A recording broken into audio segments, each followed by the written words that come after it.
하나님께서 큰 은혜를 줄 줄로 믿습니다. 오늘의 말씀 제목은 인내 업그레이드입니다. 성경 말씀은 야고보서 1장 1절부터 8절까지의 말씀입니다. 하나님과 주 예수 그리스도의 종 야고보는 흩어져 있는 12지파에게 문안하노라. 내 형제들아, 너희가 여러 가지 시험을 당하거든 온전히 기쁘게 여기라. 이는 너희 믿음의 시련이 인내를 만들어내는 줄 너희가 알미라. 인내를 온전히 이루라. 이는 너희로 온전하고 구비하여 조금도 부족함이 없게 하려 함이라.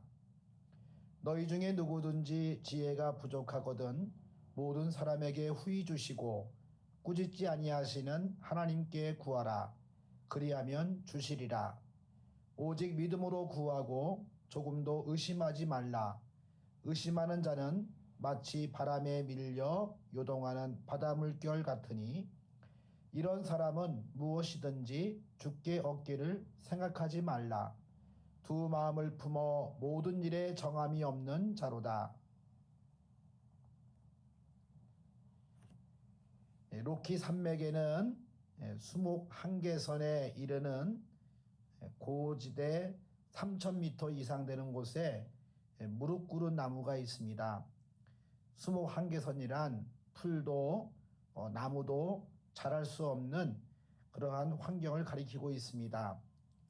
그런데 이 로키 산맥의 수목 한계선에 그림과 같은 무릎 꿇은 나무가 있습니다. 마치 사람이 기도하는 듯한 그러한 모습의 나무가 있습니다. 이 나무들은 곱게 자라나지 못합니다. 오히려 구불구불 휘어져 마치 무릎을 꿇은 듯한 모습으로 자라납니다. 어떤 사라기는 이런 나무들을 보고 자랄 수 없는 환경을 극복하기 위한 나무의 겸손함이라고 표현하기도 합니다. 이 나무들은 곱게 뻗지 못하는 대신 속이 알차진다는 장점을 가지고 있습니다. 그래서 악기를 만들 때 좋은 소리와 울림을 내기 때문에 대부분의 명품 바이올린은 수목 한계선 위에서 자란 나무들로 만들어집니다. 거친 바람과 척박한 환경이 값어치 있는 나무로 자랄 수 있게 만들어 준 것이지요. 온갖 역경과 아픔을 극복한 인생이야말로 정말로 아름다운 인생이지요. 우리도 역경을 통해 하나님의 뜻을 알고 주님께 더욱 기도하면서 그래서 아름다운 선율을 세상에 울리는 주님의 아름다운 악기가 되기를 바랍니다. 김장한 큐티 365에 나와 있는 글입니다. 오늘 성경 말씀에서 내 형제들아, 너희가 여러 가지 시험을 당하거든 온전히 기쁘게 여기라 라고 말씀하고 있습니다. 시험이라고 하는 것은 물론 이제 외적인 시험도 있고 내적인 유혹도 있는데 여기서 외적인 시험을 가리키고 있습니다. 그 당시 야고보서가 쓰여졌을 때 흩어진 이스라엘의 지파들에게 편지를 보내죠. 흩어진 이스라엘은 디아스포라라고 부릅니다. 그러면 디아스포라가 왜 생겼느냐 보았더니 초대교회에는 여러 가지 박해가 있었는데 동족 유대인으로부터 당하는 박해가 있었습니다. 우리가 잘 알고 있는 사도 바울도 처음에는 기독교인들을 박해하는 자에 앞장섰던 것을 볼 수가 있습니다. 그들의 박해는 옥에 가두기도 하고 심지어 죽는 데까지 이르게 됐던 것을 알 수가 있습니다. 그래서 사도행전을 보게 되면 스데반이 돌에 맞아 죽는 그러한 끔찍한 장면도 나오는 것을 볼 수가 있습니다. 그뿐 아니라 유대인의 핍박도 있을 뿐만 아니라 이방인들의 핍박도 있었던 걸 볼 수가 있습니다. 그래서 이 기독교인들이 여러 곳으로 흩어지는 결과가 주어지게 되지요. 그래서 이 로마 제국 곳곳에 이 기독교인들이 흩어져 살게 되는데 그와 같이 흩어져 살고 있었던 기독교인들에게 여러 가지 동족으로부터 이방으로부터 오는 여러 가지 시험들을 잘 견디고 이겨내라고 격려하는 차원에서 야고보서가 쓰여지게 됩니다.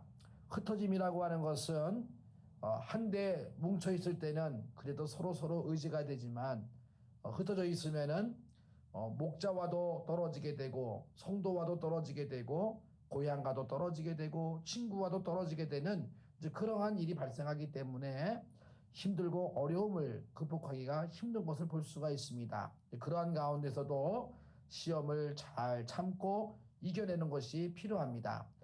자, 우리가 예수님을 잘 믿으려고 하면은 시험도 커지는 것을 보게 됩니다. 그래서 이 시험이라고 하는 것은 우리를 성숙하게 하는 하나님의 교육 과정인 것을 알 수가 있습니다. 시험을 당할 때 우리는 기쁘게 여길 뿐만이 아니라 지혜를 구해야 합니다. 그 지혜는 무엇인가를 회피하거나 모면하기 위해서 지혜가 아니라 연단돼야 될 부분이 무엇인지를 깨닫는 것입니다.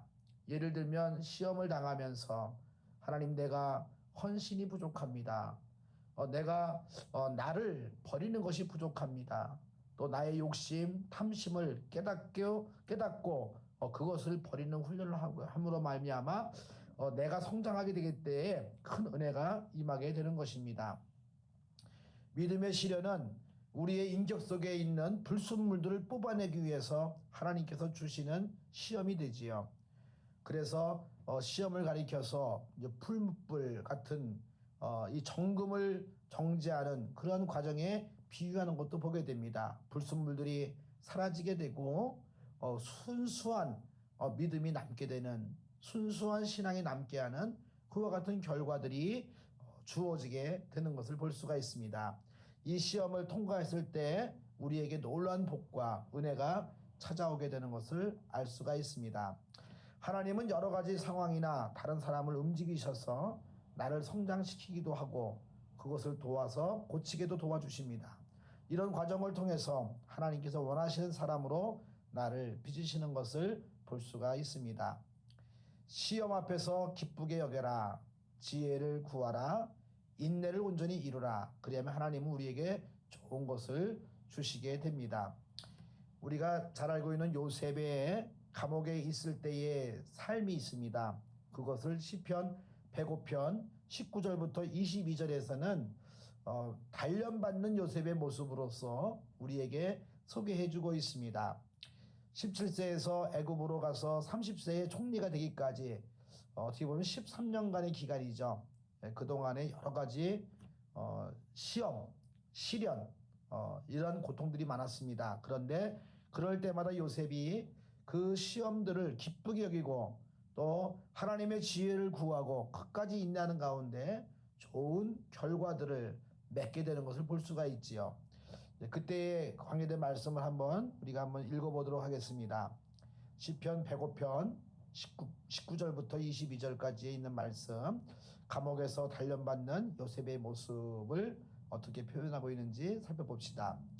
곧 여호와의 말씀이 응할 때까지라 그의 말씀이 그를 단련하였도다. 왕이 사람을 보내어 그를 석방하며 뭇 백성의 통치자가 그를 자유롭게 하였도다. 그를 그의 집의 주관자로 삼아 그의 모든 소유를 관리하게 하고 그의 뜻대로 모든 신하를 다스리며 그의 지혜로 장로들을 교훈하게 하였도다. 여기 19절 말씀 보면은 그의 말씀이 그를 단련하였도다 라고 되어 있는데, 하나님의 말씀이 요셉을 새로운 사람으로 만드시는 그러한 과정의 시간을 두게 된 것을 보게 됩니다. 그래서 요셉이 왕의 부름을 받게 되었을 때에 즉시 나가서 그 뒤에 애굽의 총리가 되어서 많은 사람 앞에서 그들을 지도하고 또 인도하는 훌륭한 지도자가 됐던 것을 볼 수가 있습니다. 우리가 시험 중에서 성숙하기 위해서 온전케 하는 것으로 여겨서 기쁘게 여기고 하나님의 지혜를 구하고 또 끝까지 인내를 온전히 이루어서 우리의 인격이 성숙해지게 되고 새로워지게 되고 또 하나님의 모습, 하나님을 사랑하는 자의 모습으로 또 우리의 모든 것이 새로워지게 되는 그러한 은혜가 있게 되기를 바랍니다.